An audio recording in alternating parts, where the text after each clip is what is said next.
Praise the Lord. கொலோசியர் 1:14 குமாரனாகிய அவருக்குள் அவருடைய இரத்தத்தினாலே பாவ மன்னிப்பாகிய மீட்பு நமக்கு உண்டாயிருக்கிறது என்று சொல்லி வாசிக்கிறோம். பிரியமானவர்களே, மீட்பு என்றால் என்ன? மீட்கப்பட்டவர்கள் அப்படின்னு சொல்லுவாங்க, இல்ல மீட்பு பணிக்காக செல்கிறோம் அப்படின்னு சொல்லுவாங்க. எப்போ செல்லுவாங்கன்னு சொன்னா, ஒருவேளை ஒரு குழந்தை ஆழ்துளை கிணறுல சிக்கிடுச்சு, மாட்டிக்குச்சு, அந்த குழந்தைய மீட்டெடுக்கணும் அப்படின்னா போவாங்க. வெள்ளத்துல சிக்கி தவித்து கொண்டிருக்கிற மக்களை மீட்கும் பணிக்காக கிளம்பி செல்லிருக்கிறாங்க. எப்பொழுது இந்த மீட்பு பணி நடக்கும் என்று சொல்லி நாம் யோசித்து பார்ப்போம் என்று சொன்னால், ஒருவர் ஆபத்துல சிக்கி இருக்கும் பொழுது அந்த ஆபத்திலிருந்து அவர்களை தூக்கி காப்பாற்றி ஜீவனோடு வாழ வைக்கிறதற்காக தான் இந்த மீட்பு பணி நடக்கும்.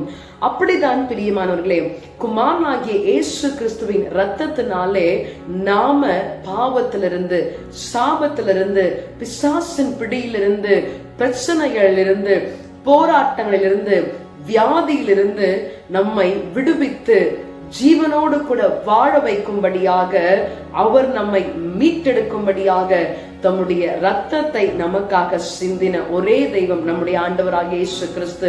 இந்த நாளிலேயும் நம்மை மீட்டெடுத்திருக்கிறவரை, நம்முடைய மீட்பராய் இருக்கிறவரை ஆராதிக்க நம்மை விட்டுக் கொடுப்போமா? Praise the Lord.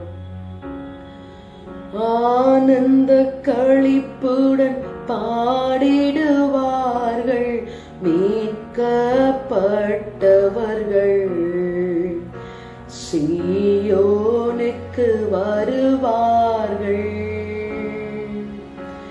நித்திய மகிழ்ச்சி தலைமேல் இருக்க சந்தோஷம் அடைவார்கள். சஞ்சலம் தவிப்பும் ஓடிப்போம், சஞ்சலம் தவிப்பும் ஓடிப்போம், சந்தோஷம் அடைவார்கள். ஆம் ஆண்டவரே, இந்த நாளிலேயும் நாங்கள் மீட்கப்பட்டிருக்கிறபடியினாலே, நம்முடைய இரத்தத்தினாலே நீர் எங்களை மீட்டெடுத்திருக்கிறபடியினாலே உமக்கு நாங்கள் நன்றி செலுத்துகிறோம்.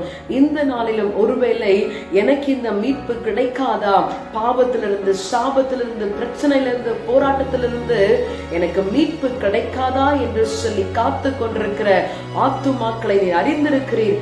நீரே மீட்டு அவர்களை விடுவிக்கும்படியாக, அவர்களுக்கு ஜீவனை கொடுத்து வாழ வைக்கும்படியாக உங்களுடைய அன்பின் கரத்துல விற்றுக் கொடுக்கிறோம். நாளை பொறுப்பெடுத்துக் கொள்ளும் ஆசீர்வதியும் இயேசு கிறிஸ்துவின் நாமத்தினால ஜெபிக்கிறோம் எங்கள் ஜீவனுள்ள நல்ல பிதாவே. ஆமென். God bless you. Have a blessed day.